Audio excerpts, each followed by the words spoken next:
Hi, friends. Welcome to Lotus in the Light. My name is Jennifer. If you've joined me, then it is because your higher self, spirit, divine source, God has led you here for a message that is rooted in crap going on in my life. Let's see. I'm not even sure where we're going today in this conversation. I just feel inspired to record. So let me just tune in a little bit more here. I've been tuning in before I hit the record button, but I would invite you to join me in taking a few deep breaths and just kind of envisioning your body empty so that you can be an empty vessel that can be filled back up with the wisdom and insights of the divine. And just create that space. If you're worried about who you're getting information from, you can always protect yourself in the white light and just set the intention that only messages from divine love and light are welcome into this space.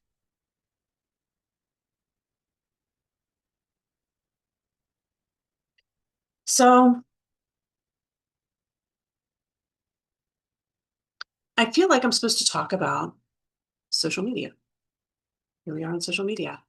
There's such a love-hate relationship with social media, as there is with anything that's truly um, transformative in this life. And I say all the time that everything outside of us and our external experience is just reflecting things that are going on the inside. And Spirit's just reminding me that there's a middle way. That's usually the best way. The highest and best path is the middle path. We can get caught up in these extremes of like this is the best thing ever, and then have no regard for um, anything we create. Anything and everything in creation is powerful because it's been created with divine energy. It's made of divine energy. So everything is powerful. We need to have reverence for that power, right? And we need to recognize that absolutely anything and everything that's been created has the power to be wonderful and awesome, but it also has the power to be destructive. And it's what determines what shape, form, and contribution those creations have in our world are up to us. And it's not up to us in the sense of I need to exercise control over others. And by exercising control over others, I can stop them from doing bad things with these creations. That's the way we've been going about it pretty much since the beginning of time with every creation, right? Like, how do we stop people from creating nuclear weapons? How do we stop people from spreading lies on the internet or on social media? How do we, right? And so it's this constant battle of a new innovation comes, and then it can be used for good or for what we'll call evil, right? But here's what I would say about that. However it's being used and however you're perceiving it is just reflecting something within you. So if we don't like how it's being used, we need to turn inward and start working on ourselves. And let me say it this way. We are all manifestors of our own reality. Whether we have been taught to believe that or not, it is the truth. If that is new news to you or something that you're like, I'm not sure I agree with that, that's okay. You need to sit and stay in your belief system that helps you to feel safe. It all comes down to those basic, what is that called? Like the hierarchy of needs or whatever. Like you have to feel safe and secure, right? And whatever belief system you're sitting in that's helping you to feel that way is exactly where you need to be. I'm not trying to persuade you of anything different. I'm just telling you my truth because that's what this channel is my kind of video diary journal of my experiences and my understandings as spirit is revealing them to me.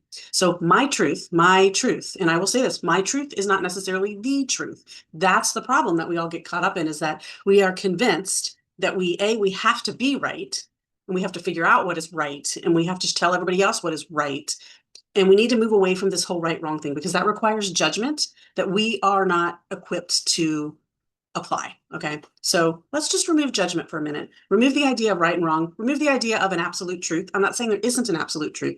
I'm just saying that we are not here to necessarily discover or remember what that is. We are here to have a unique experience. And with that unique experience and that unique path is carved through our own individual beliefs and our own unique truth. Okay.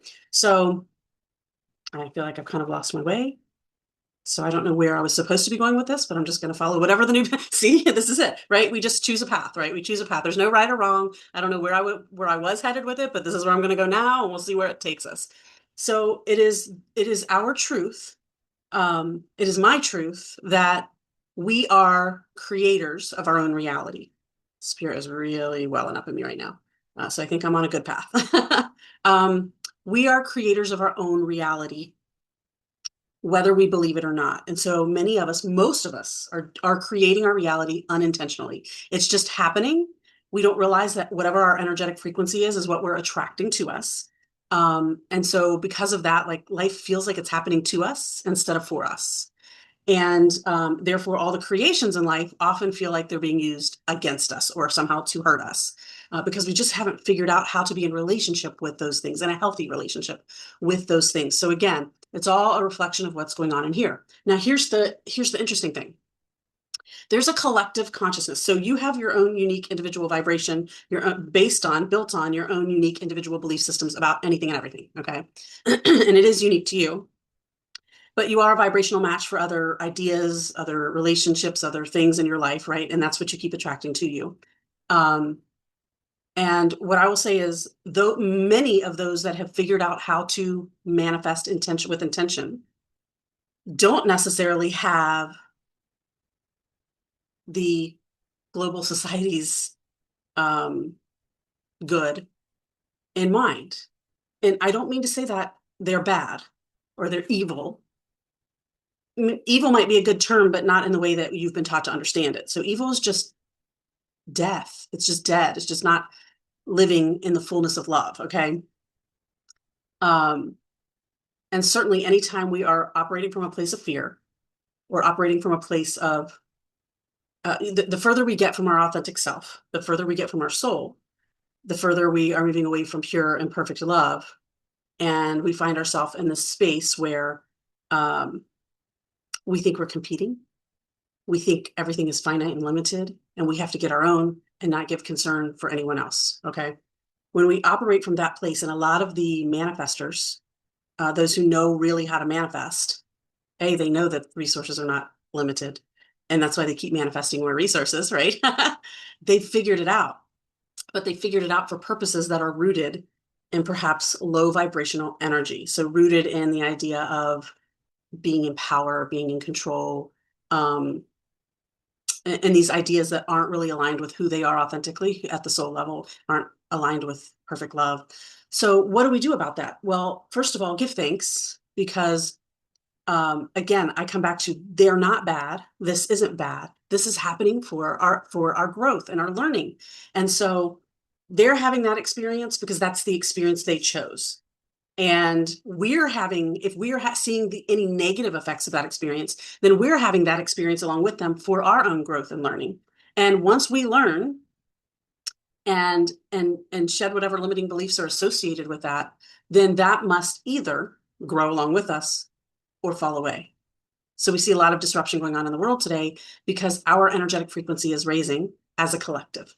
When my energy raises, it affects the collective energy. When your energy raises, it affects the collective energy. So the higher our energy raises, meaning the closer we get to perfect love, these other things that are rooted in fear and rooted in low vibrational things must fall away.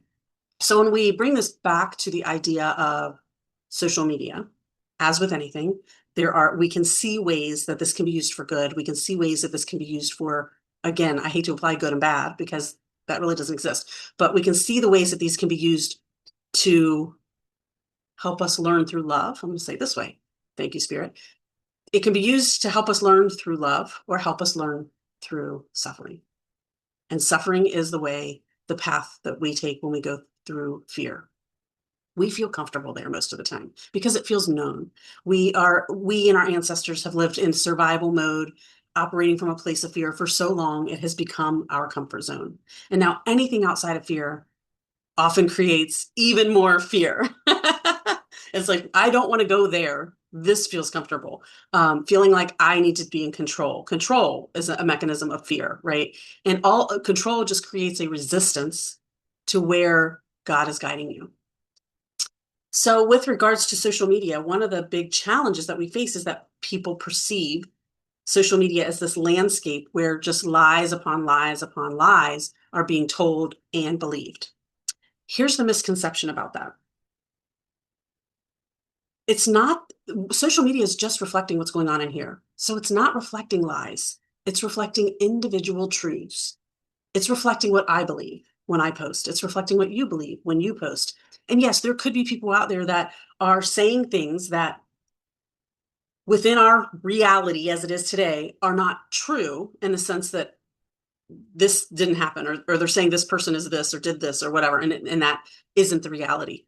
But that's still living their truth, because if their truth is to deceive you, then those posts are doing exactly that, right? If their truth is, for me to be safe, I have to convince you of this, and if I convince you of this, then this is, this is the outcome. So again, they're just living out their truth and what they believe, and what they believe they need to do to have whatever safety, power, control, whatever it is, right? So it's social media is really just reflecting all of the truths that are out there, all the possibilities too of reality, because we really do live in this world of energy where whatever we decide is true for us is true for us. And that's the reality that we will live in.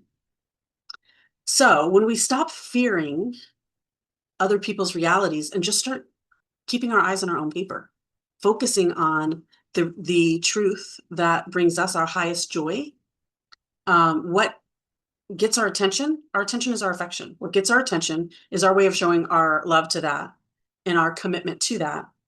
And if we don't like what we're seeing, stop giving your affection to it. Stop giving your attention to it, and it will fall away. And I know people were listening saying that's not how the world works. It's actually exactly how the world works. And those that have actually figured that out are the ones that are keeping the rest of the world in oppression, because they have figured out that if I do this, everybody's going to pay attention to it. They're going to worry about it. They're going to stay in a low vibrational frequency, which gives me the upper hand, because I'm intentionally creating a world where I get to be in control. I get to have the power, right? And if the rest of us stay in a low vibrational frequency, that makes that possible for me. Because the moment that the collective raises their frequency and says, nope, we're going to operate from a place of love, not worry. We're going to operate from a place of trust. We're going to start manifesting the world that we really want to see, which means we have to eliminate judgment. We have to eliminate fear. We have to eliminate worry. And I say we have to eliminate it. That's to get to perfect love. But just reducing those things will move us up the scale, right? And when that happens, those operating in the lower vibrational mechanisms of power and control and hierarchy, that has to crumble. And we're seeing it now. It's already started because our collective consciousness is increasing. So rather than being afraid of things like social media, AI, they're not to be feared. They're to be loved and appreciated. When you don't like what you see on them, it's a reflection of what's going on in your heart. It's a reflection of the fact that you're judging something that does not need to be judged. Instead, it's showing you what you're giving your attention to and helping you to make a more conscious decision about, hey, maybe I should be switching my attention to something a little bit more peaceful, joyful, loving, caring, instead of focusing on this thing that I'm calling bad and giving it all my attention to try to fix it, make it better. Listen, folks, I started an entire business around trying to create a place for an online retailer for, I'm using these terms loosely, ethical and sustainable fashion, okay? But my whole business premise was focused on the problem. It was focused on the fact that the garment industry puts millions of people essentially in slave labor, that it's destroying our earth. Do you hear the negative? Do you feel the negative heaviness of that? Like, it was totally focused on all those things and then trying to fix all those things. The fix is to not give those things energy and attention, but instead give attention to things that bring joy, things that bring peace, love, hope. And I'm not saying there's anything wrong with those businesses out there that are doing similar things today. They're serving a purpose. They're meeting those people where they are. My business was meeting me where I was at the time, but now I see and understand that there's a better way. There's an easier way. And when we all figure that out, what the unsustainable garment industry was really showing us is that we are clothing ourselves in, how do we want to say this, Spirit? We're clothing ourselves in these costumes of who we think the world wants us to be, and it's an unsustainable life. We've layered on ideas and belief systems and limitations. We've put ourselves in a box, in a garment box that we can't really fit in, right? Because we're so much more, we're so much bigger, we're so much more powerful than what anybody has taught us so far. And we've created these limits for us, and it's unsustainable. So what we've done instead, because we think we've limited ourselves, we think, I don't have the power to do that. I don't have the resources to do that. I don't have the support network to do that. You actually have all those things spiritually and energetically, but we convince ourselves that we don't. And so we say the only way forward then is to get into this grind and work hard and earn it. And it's a very transactional perspective to life. And then we work ourselves to the bone. And we make it hard to even enjoy life. And sometimes we even believe we're not supposed to enjoy life. And that, my friends, is not sustainable. It's exhausting. It will kill you. It will make you sick physically, mentally, all of the above. All of our diseases, all of our mental illnesses are just a reflection of this unsustainable life that we're trying to live. And my old business, that garment industry, is similarly just a reflection of this unsustainable life. And guess what? When we start choosing to live more sustainably, when we start choosing to rest when our body says we're tired, to eat when we're hungry, regardless of the amount of calories, to move our body when our body says, "Hey, I need to move," whether that means dancing or whatever that means. When we just start listening to our intuition and saying, "You know what? I feel like I should do this today. This feels like what's going to fulfill me and bring me joy and honor my authentic self today. So that's what I'm going to choose to do today." When we start taking more of an approach like that to life, that's sustainable. We start feeling well. We start feeling rested because we're waking up to who we really are. And once we are individually living in a sustainable way, all the sustainability issues outside of us fall away. They have to. And they might just legitimately go away, right? But it's more likely that what will start to happen is all of these people who are now living in a higher joy state. The joy state is the solution state. So now all of a sudden we start finding the innovations that heal our world. And I guarantee you we can heal our world way faster than we heard it. So I guarantee it. We just have to allow ourselves to get into that energetic frequency.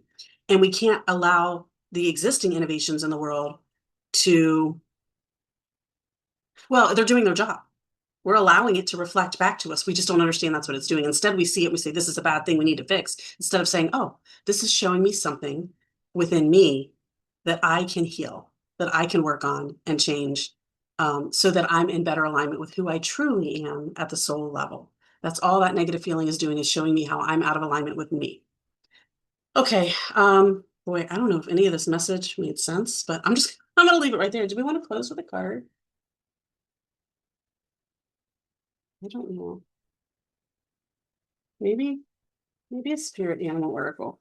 We haven't done spirit animal in a while. So let's have it. I like the bottom. Koala spirit. Spirit has a plan. Okay, so you've got to remember that everything that's happening in this life is for a reason. Everything. Everything has a reason. Everything has meaning, but we get to choose the meaning. Sorry, some things fell. We get to choose the meaning and apply it to our lives in the way that we choose. Nothing has an inherent meaning. And that includes all of our technology, all of our modern advancements, AI, anything, social media, all of it. So here's the card that was on the bottom. Panther Spirit, reclaim your power. It's a 44. Okay, I love this. 44 is the master number for finding your peace, for getting grounded and rooted and stable, finding stability, finding safety, finding security. Okay. And you do that by reclaiming your power. And how do we reclaim our power? By waking up to who we are and realizing that you are the creator of your life. Nothing is happening to you, everything is happening for you. The sooner that those of us who operate at a higher level of peace, love, joy, and hope wake up to that and start using our manifesting skills more intentionally, the sooner the collective energy will continue to raise. And the sooner that those who are intentionally manifesting at a lower vibrational frequency, meaning intentionally manifesting for their own personal power and control and so on and so forth, the sooner that has to fall away. It will feel painful and disruptive because anytime something new is birthed, anytime something falls away, it feels scary, disruptive, painful, all that stuff. But it will ultimately bring even greater stability, even greater safety, even greater peace, even greater love. It is for our own good. Let's see, do we want to read some 44? Why not? I don't think I've ever read this card. It takes courage to face challenges right now. Panther Spirit's here to say that you're braver than you think. Now is the time to take a risk and step into a different aspect of your being. Speak as you have never spoken before. Act as you have always dreamed. You might have the courage to act. Love fearlessly. This is, I look back at me. This message is for me. I know. Love fearlessly and fully and expect to feel the adrenaline rush as you are initiated into a new, braver, bolder self. Panther Spirit says the time for dreaming about what you want to do is giving way to that first courageous act towards reclaiming your Panther Spirit and power. Your new identity may feel strange at first, but you have what it takes and your soul wants this. Be bold. Now I'm going to read the protection message on this one because I think that might apply here. Are you feeling shaky because you've made a bold move and have not yet seen confirmation that everything's going to work out? That's me a lot of times. We're on shaky ground when we're figuring out what beliefs to shed and what new beliefs to adhere to. Or is fear holding you back? Are you afraid to act until all risk of failure has been removed? The moment when there's no risk whatsoever will never come. So follow the urging of your panther spirit within and look your fear in the eye. Have you ever heard the famous line, the only thing we have to fear is fear itself? Stare down your fear, and it will retreat and make way for your courage to fill you head to toe. I love that. I like what it says here. Are you afraid to act until all risk of failure has been removed? Failure is not a bad thing. Failure is your friend. It's just giving you multiple chances to try at something and work out the things the areas you need to strengthen and the things you need to learn and understand so that when the real opportunity comes, you're ready for it. That's all failure is. It's just preparation. It's all the prep leading up to like a big moment in your life. Perhaps you're afraid you can't trust the power that is rising in you, and you fear the qualities you will find within when you look deeply at why you resist the challenge before you. Every part of you, no matter how dark it is, or it may seem, has a light quality. So be bold and face it. Own the light and make peace with your shadow. Spirit trusts you, so be brave and trust yourself. And I love this.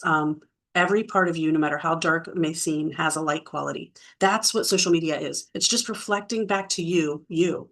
So if it feels dark, love it, own it, thank it for showing you, and then figure out why you have a negative feeling about that. Because there's nothing about you that's wrong or bad. Nothing. I hope this is helpful. Love you all. Peace out.